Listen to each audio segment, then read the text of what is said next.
Hi മക്കളെ, അപ്പോൾ 9ാം ക്ലാസ്സുകാരുടെ കെമിസ്ട്രിയിലെ പേടി സ്വപ്നവും എന്നാൽ പഠിക്കാൻ വളരെ സിമ്പിളുമായിട്ടുള്ള ഒരു ടോപ്പിക്കുമായിട്ടാണ് ഞാനിന്ന് വന്നിരിക്കുന്നത്. അത് മറ്റൊന്നുമല്ല, നമ്മുടെ ഓർഗാനിക് കെമിസ്ട്രിയുമായിട്ട് ബന്ധപ്പെട്ട ഏറ്റവും പ്രധാനപ്പെട്ട ഒരു കാര്യമാണ്.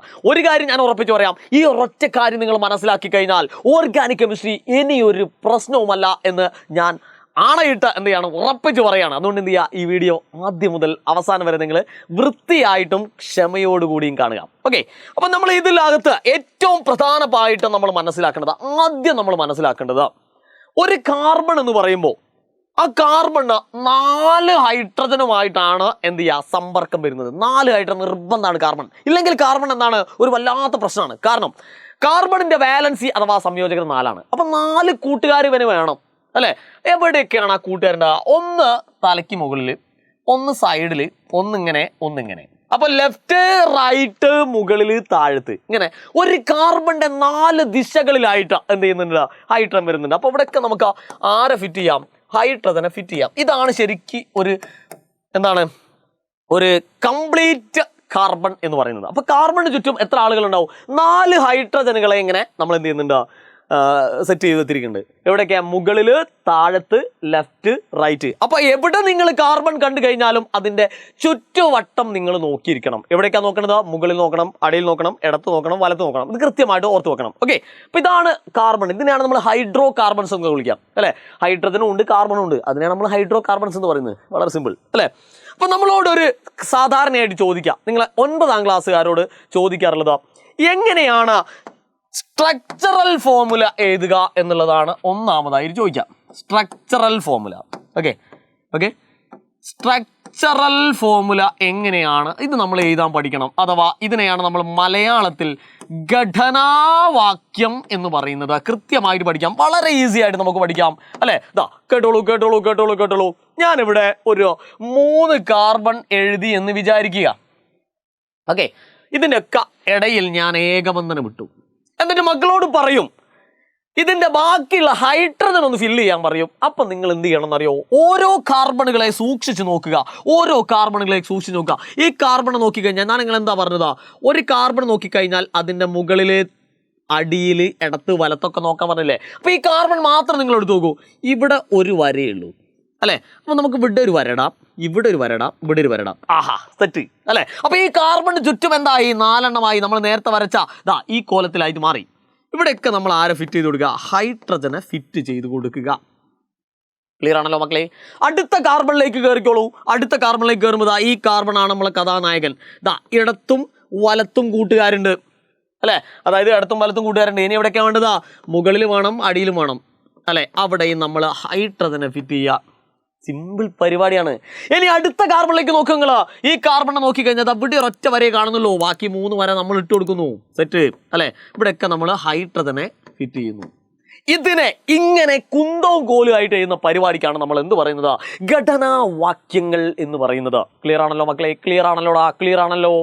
ഇനി അങ്ങനെയാണെങ്കിൽ ഈ ഒരു ഘടനാവാക്യത്തിന്റെ 2ാമത്തെ ഫോർമാറ്റാണ് നമ്മൾ എഴുതുന്നത്. അതിനെയാണ് നമ്മൾ കണ്ടൻസ്ഡ് ഫോർമുല എന്ന് പറയുന്നത്. കണ്ടൻസ്ഡ്, മലയാളത്തിൽ നമ്മൾ കണ്ടൻസ്ഡ് സൂത്രവാക്യം എന്ന് തന്നെയാണ് പറയുക. അപ്പൊ കണ്ടൻസ്ഡ് എങ്ങനെയാ സാറേ എഴുതുക എന്ന് ചോദിച്ചു കഴിഞ്ഞാൽ വളരെ സിമ്പിൾ ആണ്. ഒരു കാർബൺ, നിങ്ങൾ ഓരോ കാർബണുകളെ സൂക്ഷിക്കുക. ആ കാർബണിന് ചുറ്റും എത്ര ഹൈഡ്രജൻ ഉണ്ട് എന്ന് എഴുതുന്നതിനെയാണ് കണ്ടൻസ്ഡ് എന്ന് പറയാം. എന്ന് പറഞ്ഞാൽ ഘടനാവാക്യം എപ്പോഴും നമുക്ക് ഇങ്ങനെ കുന്തവും കോലും ഒക്കെ എഴുതാനുള്ള സമയം ഉണ്ടാവില്ല. അതിനെ കുറച്ചുകൂടി ചെറുതാക്കി എഴുതുന്ന പരിപാടിക്കാണ് എന്ന് പറയുന്നത് കണ്ടൻസ്ഡ് എന്ന് പറയുന്നത്. നോക്കിക്കോളൂ. ആദ്യം തന്നെ നമ്മൾ ഈ കാർബൺ എഴുതി വെക്കുന്നു. സെറ്റ്. ഇനി അതിന്റെ ചുറ്റും നിങ്ങൾ കണ്ണുകൊണ്ട് എത്ര ഹൈഡ്രജൻ കാണുന്നു മക്കളെ? 3 ഹൈഡ്രജൻ കാണുന്നു അല്ലെ. 3 ഹൈഡ്രജൻ അതേപോലെ എഴുതി CH3 എന്ന് എഴുതി. സെറ്റ്. അതിനുശേഷം ഈ വര അതേപോലെ തന്നെ ഇടുന്നു. ഒരു മാറ്റവും അതങ്ങനെ തന്നെ ഇടുക. ഓരോ കാർബണിന്റെ ഇടയ്ക്കുള്ള ഈ വരകൾ അങ്ങനെ തന്നെ ഇട്ടൂല അല്ലെ. ഇനി അടുത്ത കാർബൺ നമ്മൾ അതേപോലെ എഴുതി വെക്കുന്നു. ഈ കാർബൺ ആണ് എഴുതുന്നത്. ഇതിന് ചുറ്റും എത്ര ഹൈഡ്രജൻ ഉണ്ട്? 2 ഹൈഡ്രജൻ ഉണ്ട്. എഴുതി. ക്ലിയർ ആവുന്നുണ്ടോ? ഇനി അടുത്തത് ഈ വരയാണ്. ഈ വര അതേപോലെ ഇട്ടു. ഞാൻ പറഞ്ഞിട്ടുണ്ടോ ഓരോ കാർബണിന്റെ ഇടയ്ക്കുള്ള വരകൾ അതേപോലെ തന്നെ ഇടുക, അതിലൊരു മാറ്റം വരുത്തത്. ഇനി അടുത്ത കാർബൺ എഴുതുന്നു. ആ കാർബണിന് ചുറ്റും എത്ര ഹൈഡ്രജൻ ഉണ്ടോ? 3 ഹൈഡ്രജൻ കാണുന്നുണ്ട്. 1 2 3. കണ്ടോ? അപ്പൊ കുന്തവും കോലിയായിട്ട് എഴുതിയ സ്ട്രക്ചറലി നമ്മൾ എഴുതിയിരിക്കുന്ന സാധനത്തിനെ കുറച്ചുകൂടി ഒന്ന് ചെറുതാക്കി ഇതിനെയാണ് നമ്മൾ കണ്ടൻസ്ഡ് ഫോർമുല എന്ന് പറയുന്നത്. ഓക്കെ, അപ്പോൾ ഓരോ കാർബണിന് ചുറ്റും ഹൈഡ്രജന് എത്രയുണ്ട് എന്ന് പെറുക്കി ചെയ്യുന്ന പരിപാടിയാണ് നമ്മൾ എന്ത് പറയുന്നത്, കണ്ടൻസ്ഡ് ഫോർമുല എന്ന് പറയുന്നത്. ക്ലിയർ ആവുന്നുണ്ടോ മക്കളെ? ക്ലിയർ ആവുന്നുണ്ടോ? മൂന്നാമത്തെ ഫോർമുലയാണ് ഏത് മക്കളെ? മോളിക്കുലാർ ഫോർമുല എന്ന് വിളിക്കുന്നത്. മോളിക്കുലാർ അഥവാ തന്മാത്രാവാക്യം അല്ലെ? തന്മാത്രാവാക്യം വളരെ സിമ്പിൾ ആണ് അല്ലെ? ചില സമയത്ത് ഇങ്ങനെയും എഴുതാനുള്ള സമയം ഉണ്ടാവില്ല. അതിനെ ഒന്നുകൂടി ചെറുതാക്കുന്നതിനെയാണ് നമ്മൾ മോളിക്കുലാർ ഫോർമുല എന്ന് പറയുന്നത്. ഏറ്റവും വലിയ സ്ട്രക്ചർ എന്ന് പറയുന്നത് സ്ട്രക്ചറൽ ഫോർമുല, ഘടനാവാക്യമാണ്. അതിന്റെ കുറച്ചുകൂടി ചെറുതാണ് കണ്ടൻസ്ഡ് ഫോർമുല. എങ്ങനെയാണ് എഴുതേണ്ടത് മക്കൾ പഠിച്ചു. ഓരോ കാർബണിന് ചുറ്റും എത്ര ഹൈഡ്രജൻ ഉണ്ടെന്ന് പെറുക്കി എന്നതിനാണ് നമ്മൾ എന്ത് പറയുന്നത്, കണ്ടൻസ്ഡ് എന്ന് പറയുന്നത്. പ്രത്യേകം ശ്രദ്ധിക്കുക, ഈ കാർബണുകൾക്കിടയിലുള്ള ഈ വരകൾ അങ്ങനെ തന്നെ ഇവിടെ കാണണം കേട്ടോ. ഇനി മൂന്നാമതായിട്ട് വരുന്നു മോളിക്കുലാർ ഫോർമുല. ഏറ്റവും ചെറിയ, ഏറ്റവും ഷോർട്ടസ്റ്റ് ആയിട്ടുള്ള ഒരു ഫോർമുലയാണ്. ഒന്നുമില്ലടാ, വളരെ ഈസി ആയിട്ട് നമുക്ക് എഴുതാം. എത്ര കാർബൺ ഉണ്ടെന്ന് ടോട്ടൽ എണ്ണുക. 1 2 3 3 കാർബൺ. റെഡി. എത്ര ഹൈഡ്രജൻ ഉണ്ടെന്ന് എണ്ണുക അല്ലെ? ഇവിടെ 3 ഹൈഡ്രജൻ, ഇവിടെ 2 ഹൈഡ്രജൻ, ഇവിടെ 3 ഹൈഡ്രജൻ. അപ്പൊ 3 ഉം 2 ഉം 5, 5 ഉം 3 ഉം 8. അപ്പൊ 8 ഹൈഡ്രജൻ. That's all. ഇതിനെയാണ് നമ്മൾ തന്മാത്രാവാക്യം അല്ലെങ്കിൽ മോളിക്കുലാർ ഫോർമുല എന്ന് പറയുന്നത്.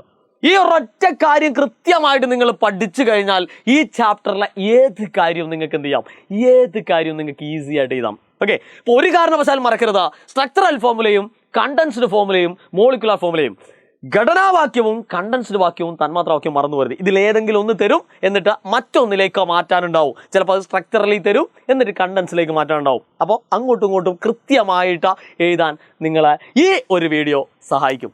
ഓക്കെ, അപ്പോൾ വീഡിയോ ഇഷ്ടപ്പെട്ടെങ്കിൽ എന്ത് ചെയ്യുക, 3 കാര്യങ്ങൾ ചെയ്യുക. ഒന്ന്, നിങ്ങളെ ഇഷ്ടപ്പെട്ട കൂട്ടുകാർക്ക് ഒന്ന് അയച്ചു കൊടുക്കുക. മാത്രമല്ല, ഇത് നിങ്ങൾക്ക് പുതിയൊരു വെളിച്ചം, പുതിയൊരു അറിവ് നിങ്ങൾക്ക് തന്നിട്ടുണ്ടെങ്കിൽ ഒന്ന് കമൻറ്റ് ബോക്സിൽ ഇടുക. മൂന്നാമതായിട്ട് ലൈക്ക് ചെയ്യാൻ മറന്നു വരുത്. ഓക്കെ, അപ്പോൾ എജുപോർട്ടിൻ്റെ ലൈവുകളൊക്കെ അങ്ങനെ കത്തിക്കേറുന്നുണ്ട്. അപ്പോൾ എന്ത് ചെയ്യുക, കൃത്യമായിട്ട്, വളരെ കൃത്യമായിട്ട് ഷോർട്ടാക്കി സിമ്പിളാക്കി പഠിക്കാൻ വേണ്ടിയിട്ട് എന്ത് ചെയ്യുക, ലൈവിലേക്ക് വരിക. വീണ്ടും കാണാം. Good bye.